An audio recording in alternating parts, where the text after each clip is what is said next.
So, what do the proposed tariffs mean for your portfolio? Today, we're going to explain a little bit of the backstory of tariffs and discuss how these tariffs might impact you. I'm going to grab Walt. We'll be right back.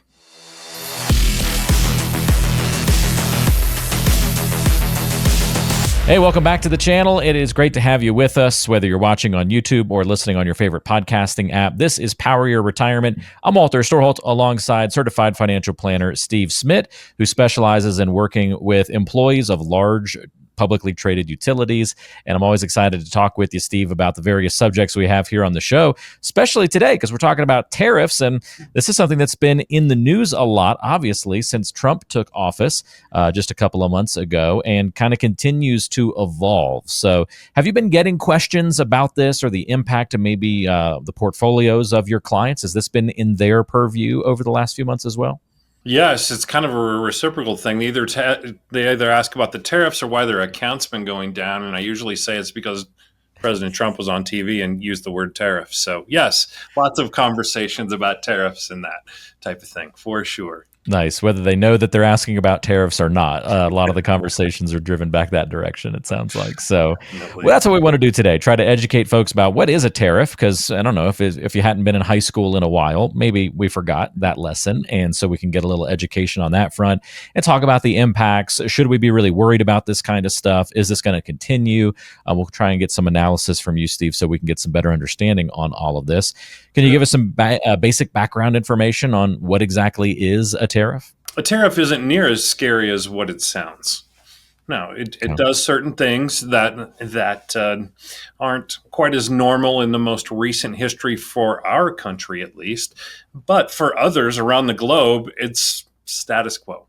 So what a tariff is, in its most basic form, is a government-imposed tax on imported goods, meaning coming from a country, say Mexico, that I visited recently, or maybe from Europe or Asia or something like that. It's from another country coming in, and there's a tax on it. So if you can think about our world, when we go to the store and buy a new pair of socks, there's a tax. That's a sales tax, okay? So that's added too. So same thing with a good coming in, you've got a tariff, it gets a tax. Of course, then when you buy it at the store, you get the sales tax too. Makes a lot of sense. So we have these kind of issues of concerns whether this tariff's going to pass on to the consumer. That's what one of the arguments that I keep hearing about, how it's not going to ultimately help us if we just end up being the ones that have to absorb these increases and these battles that these countries and these larger units are fighting with one another. Yeah, some of it will show up for certain things. I was at Costco the other day, and I needed some maple syrup. Any guesses on where that was from? Canada? Canada, yes. And that will continue to go up if those tariffs continue to build and that relationship doesn't mend itself over time when it comes to tariffs.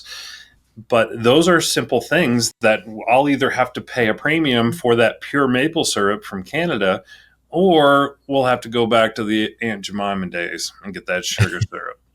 So that's some of the things that go ahead. Or you can do what my parents do. They live in Maine, so they've got Maine maple syrup. It's funny that you mentioned that as your example, because just yesterday I was asking what they were doing, and they said, we're going to a maple syrup store.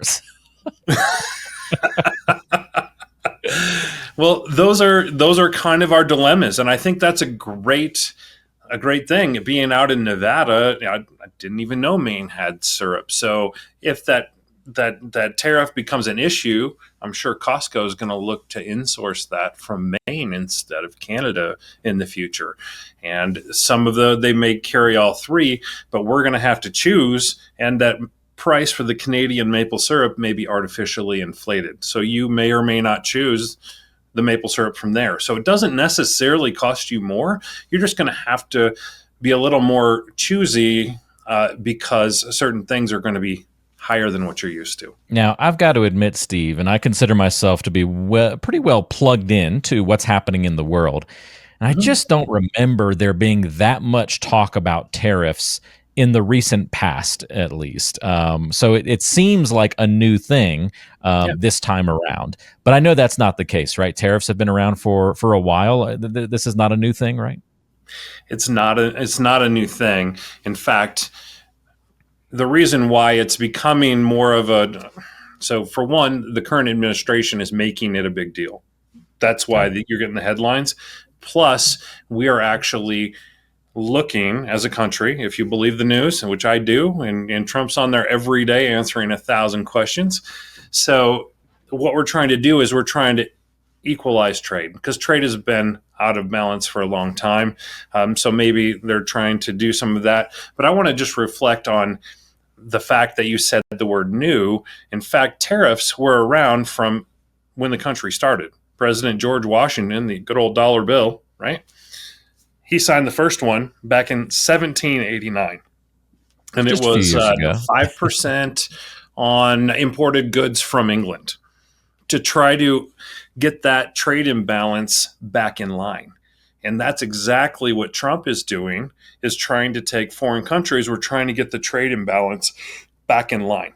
So we aren't just buying everything and shipping dollars out of the country. We're sending goods out and goods in good reciprocity. In fact, even just more recently, Trump engaged in some of these trade conversations and implemented tariffs in the first term, right? In addition to what he's doing in Absolutely. the second Yeah. time around. Yeah. It's a continuation. It's just a focus. And, a focus on not just one country here and there. It's a focus pretty much globally. So you get these issues and these imbalances, and then I guess a lot of this gets used for, kind of political reasons. But I mean, is this kind of something that can destroy the economy, or if we're seeing headlines like that, do you feel like that's being a bit too dramatic? This is all just part of a big negotiation at the end of the day. Well, you have to remember the opposite side of that. These countries are dependent on selling these goods to the U.S. And since we picked on the maple syrup, that seems to be a wonderful thing to talk about here. If we Yeah. start choosing and ramping up our main maple syrup, our Northeast maple syrup, and people opt a little bit more for the sugar-based log cabin or Aunt Jemima, if those start happening, it's going to hurt Canada in their exports. So they're going to want to come to the table and get a bigger share of that U.S. market. So that's where the negotiation comes in. It's our consumer decisions, and tariffs and prices can influence our decisions. So I think, yes, it hurts initially, especially when we have our own habits and we like to buy the little glass bottle from Costco that says, Yeah. maple syrup from Canada, because we know that's the good stuff. So initially, yes, it's going to hurt us, but eventually things always equate. And then I think as the negotiation and the loss of revenue from other countries, especially when there's an imbalance and we want to bring that into balance, I think eventually we can come closer to even and then lower to a better global market. That's the hope, at least, from our Yeah. current administration. So you get this worry that it's going to cause higher consumer spending or be passed on to the consumer. I know there's concerns of maybe the unemployment rate increasing as a result of recession of the tariffs, maybe Yeah. even recession talk. I've heard a little bit, but you're saying there's some positive benefits from doing these tariffs as well. Oh, Even sure. even more than just bringing those things back in balance, that can have other positive impacts, right? Oh, great! And you also we're also already seeing some of these foreign-owned companies creating businesses here and making those goods here. So that's going to create and spur on jobs. It also helps us with our internal economy here. So that foreign investment if people are companies outside start making it here. Also, it creates government revenue. Another big thing in the news is all the federal cuts.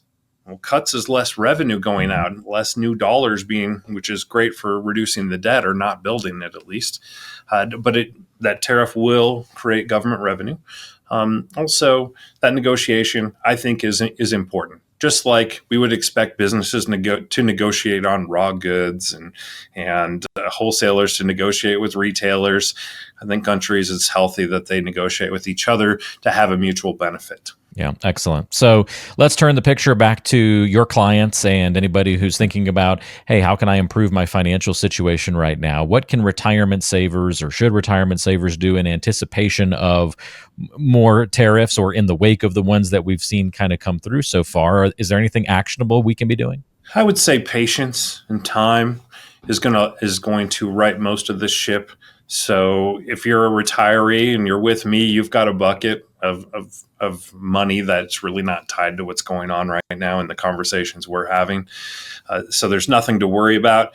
If you're in the accumulation and you're pretty heavy on the stocks and equities, we've been through downturns before, and we're only down year to date a handful of percent. So I think there's a lot of media hype going on. Just have some patience and try not to get focused on the latest news du jour from the briefing room at the White House. Yeah, absolutely. It's always good to try and stay a little centered when we get these newsy notes and these news bites to digest and see what their impact are. So, if you're out there and you're kind of struggling with planning for your financial future, you've got some questions, especially if you're an employee of a largely traded public utility.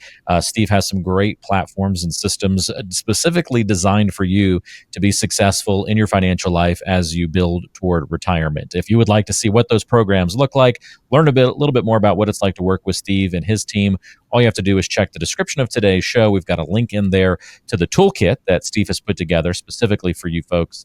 And it's going to walk you through some really important pieces of information, talk specifically about your industry, and you'll get a copy of Steve's book, Power Up Your 401k, inside of there as well. It's all at powerupyour401k.com. Again, it's linked in the description of today's show to make life easy on you, as well as other resources and ways to contact Steve if you have any questions on your mind about how to better prepare for your financial future. Steve, thanks for the breakdown today on tariffs. Good insight, and we'll look forward to talking to you next week. All right. Thanks, Walt. Thanks, everyone. We'll see everybody again next time right back here on Power Your Retirement. This podcast is provided by Powerhouse Financial Advisors, an independent firm with advisory services offered through Parsonex Advisory Services, Inc., PAS, a federally registered investment advisor. The information provided is for informational and educational purposes only and should not be considered as personalized investment advice. PAS does not guarantee the accuracy, completeness, or suitability of this information for your specific circumstances. Investment decisions should be based on an individual's goals, time horizon, and risk tolerance. Past performance is not indicative of future results, and all investments carry a degree of risk, including the potential loss of principal. Any case studies, testimonials, or endorsements shared in this podcast are illustrative of individual experiences and may not be representative of the experience of all clients. They do not guarantee future performance or success. You should not infer any level of assurance regarding future financial outcomes. Listeners should consult with a qualified financial, tax, or legal professional before making any investment decisions.